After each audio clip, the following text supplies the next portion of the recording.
السلام علیکم ورحمۃ اللہ وبرکاتہ۔ وہ ایک ڈری سہمی سی جوان لڑکی تھی جو رات کے پچھلے پہر سڑک کے کنارے اتنے خراب موسم میں نہ جانے کس کا انتظار کر رہی تھی۔ دن بھر میں جب کوئی بھی ڈھنگ کی سواری نہ لگی تو مجھے فکر مندی کے ساتھ ساتھ اب غصہ بھی آ رہا تھا۔ گھر جاتا تو اماں کی چک چک سننی پڑتی، اس لیے رات کے 3 بجے تک میں ٹیکسیز سٹینڈ پر موجود تھا۔ بادل گھٹے ہوئے تھے، اچانک ہی تیز برسات شروع ہوئی۔ میں دور سے دیکھ رہا تھا کہ لڑکی نے ڈر کے رونا شروع کر دیا ہے۔ میرا ضمیر مجھے بار بار اس کی مدد کرنے کو کہہ رہا تھا، اس لیے میں اپنی گاڑی لے کے جیسے ہی اس کے پاس پہنچا، یہ دیکھ کر حیران رہ گیا کہ وہ لڑکی۔ میرا نام مرتضیٰ ہے اور میں ایک ٹیکسی ڈرائیور تھا۔ میری زندگی دن رات کی دوڑ دھوپ میں گزری تھی۔ گھر میں میری بوڑھی ماں اور 3 بہنیں تھیں، اور میری ماں ہر وقت مجھے یہی کہتی رہتی تھی کہ تو نے ہی ہمارے لیے سب کچھ کرنا ہے، تو ہی ہمارے دکھ درد کا سہارا ہے۔ پہلے میری 2 بہنیں تھیں جن کی شادی میں نے بڑی محنت، مشقت اور قربانی دے کر دی تھی۔ ان کے جہیز کے لیے میں نے دن رات گاڑی چلائی، پسینہ بہایا، کبھی بھوکا سویا، کبھی پیسہ بچانے کے لیے اپنے کپڑوں کی خواہش کو مار دیا، اور ان کی شادیوں کے بعد بھی سکون کا سانس نہ لے سکا۔ پتہ نہیں بابا کو اتنے بچے کیوں پیدا کرنے تھے، وہ خود تو اس دنیا سے جلدی چلے گئے اپنی ذمہ داریاں میرے کندھوں پر ڈال کر۔ لیکن اب میں پھنس چکا تھا۔ میں خود بھی ایک انسان تھا، میری بھی خواہش تھی، لیکن میری شادی کی عمر نکلتی جا رہی تھی اور گھر میں میری کوئی عزت باقی نہیں رہ گئی تھی۔ گھر آتا تو 3 بہنیں اور ماں ہونے کے باوجود کوئی میرا خیال نہ کرتا، کوئی ڈھنگ سے پانی تک نہ دیتا، نہ میرے لیے کھانا گرم کرتا۔ میں خود ہی کچن میں جاتا اور ٹھنڈا گرم کھانا کھاتا۔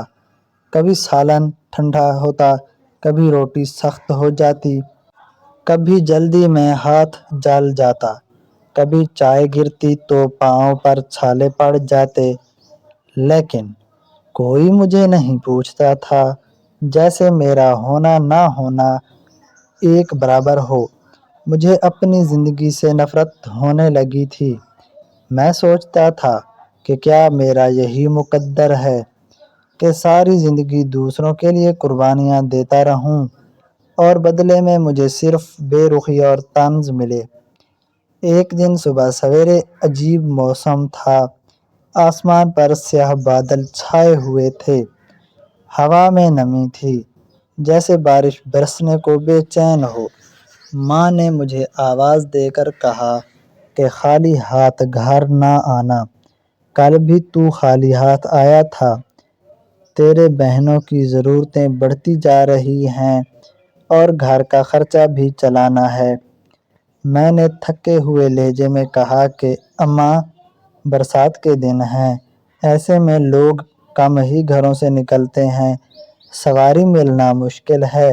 لیکن اماں کا کہنا تھا کہ بہانے نہیں چاہئیں، مجھے تو پیسے چاہئیں، تو چاہے کچھ بھی کر لیکن شام تک پیسے لا کر دینا۔ میں خاموش ہو گیا کیونکہ ماں کی بات کاٹنے کی ہمت نہ تھی، لیکن دل کے اندر ایک طوفان تھا۔